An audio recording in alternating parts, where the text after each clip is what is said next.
Hi friends, welcome to Shreyarsha cooking channel. నేను మీ సరిత. ఇవాల్టి మన రెసిపీ వచ్చి పురాతన కాలం నాటి ప్రసాదమైన బసవకజ్జం.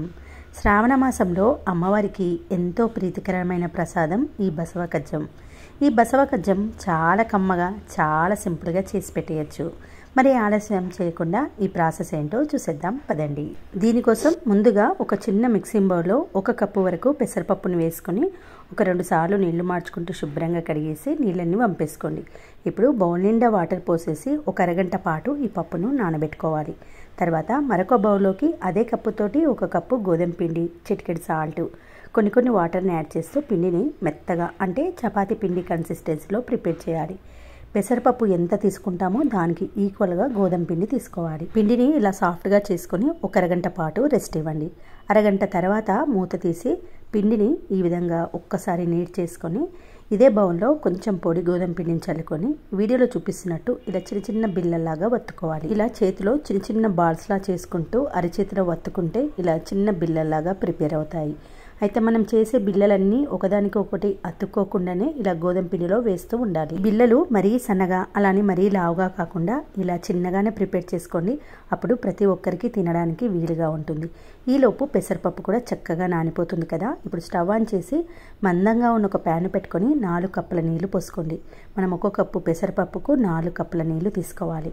ఇలా నీళ్లు మరిగేటప్పుడు నానబెట్టుకున్న పెసరపప్పులోని నీళ్ళన్నీ వంపేసుకొని పెసరపప్పును వేసి ఒకసారి వాటర్లో కలిసేలా కలిపి ఒక 2-3 మినిట్స్ పాటు ఉడికించండి. కొంతమందికి పప్పు మొత్తం రుద్దినట్టు మెత్తగా ఉడికించుకుంటే ఇష్టపడేవారు మెత్తగా ఉడికించుకోండి. మా ఇంట్లో వాళ్ళకి కొంచెం పలుకుగా ఇష్టపడతారు.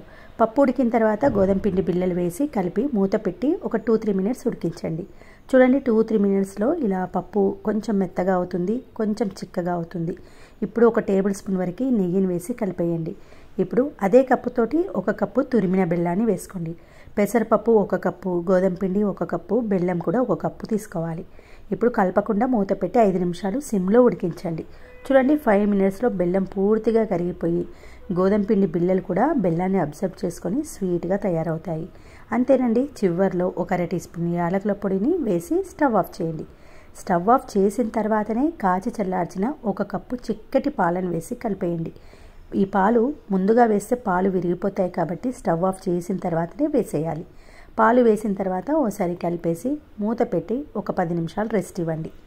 10 మినిట్స్ తర్వాత కరెక్ట్గా పాయసంలా తయారవుతుంది. ఇప్పుడు దీంట్లో 1/2 కప్పు నెయ్యిలో మీకు నచ్చిన డ్రై ఫ్రూట్స్ని వేసుకొని దూరగా వేయించి ఇందులో కలిపేయండి. అంతేనండి, ఎంతో కమ్మటి పురాతన కాలం నాటి బసవకజ్జం రెడీ అయిపోయింది. ఈ బసవకజ్జాన్ని బౌల్లోకి వేసి అమ్మవారికి నైవేద్యంగా పెట్టిన తర్వాత మీ ఇంట్లో వాళ్ళందరూ టేస్ట్ చేయండి. శ్రావణ మాసంలో ఎప్పుడు చేసే రొటీన్ ప్రసాదాలు కాకుండా ఇప్పటివారు మర్చిపోతున్న పురాతన కాలం నాటి ఈ బసవకజ్జాన్ని మీ ఇంట్లో వాళ్ళకి కూడా టేస్ట్ చూపించండి. హెల్త్ పరంగా ఈ ప్రసాదం చాలా మంచిది, కమ్మగా ఉంటుంది. తప్పకుండా ట్రై చేయండి.